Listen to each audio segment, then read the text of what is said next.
તો hello everyone, કાલે આપણે બ્યુટી પાર્લર ટ્રેનિંગ કોર્સના ફર્સ્ટ ડેમાં શીખ્યા થ્રેડિંગ કેવી રીતે કરવું, પ્લસ બીજું કે નોર્મલ ફેશિયલ કેવી રીતે કરવું એના સ્ટેપ શીખ્યા.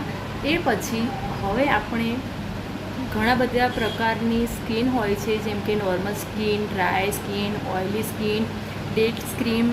આ બધી સ્કિન ઉપર કયા સ્કિન ઉપર કેવું ફેશિયલ સૂટ થશે એના વિશે જાણીશું. ત્યારબાદ કયા સ્કિન ઉપર કેમિકલ લગાવવું ના લગાવવું એ બધી જ ટેકનિક સાથે આપણે શીખીશું. ફેશિયલ કરવાની રીત પ્લસ અલગ અલગ આ ટાઈપના ઘણા બધા મશીનરીનો ઉપયોગ જે સ્કિનને ટાઇટનિંગ તો રાખશે અને સાથે સાથે ગ્લોઈંગ પણ એટલી સરસ રીતે કરશે.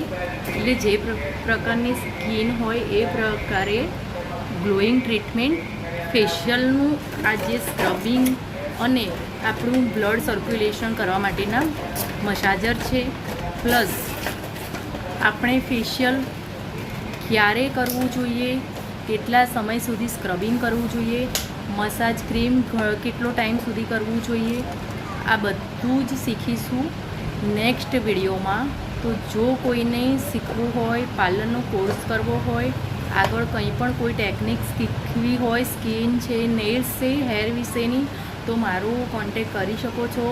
પ્લસ કે મારા બેઝિક ટુ એડવાન્સ કોર્સ પણ ચાલુ થવાના છે અને એ પણ ગવર્મેન્ટ સર્ટિફિકેટ સાથે. જો કોઈને ઇન્ટરેસ્ટ હોય તો પ્લીઝ મારો સંપર્ક કરો અને જો વિડીયો ગમ્યો હોય તો લાઇક, શેર અને ફોલો જરૂરથી કરજો. તો થેન્ક યુ સો મચ આટલો બધો સપોર્ટ કરવા માટે. Thank you very much.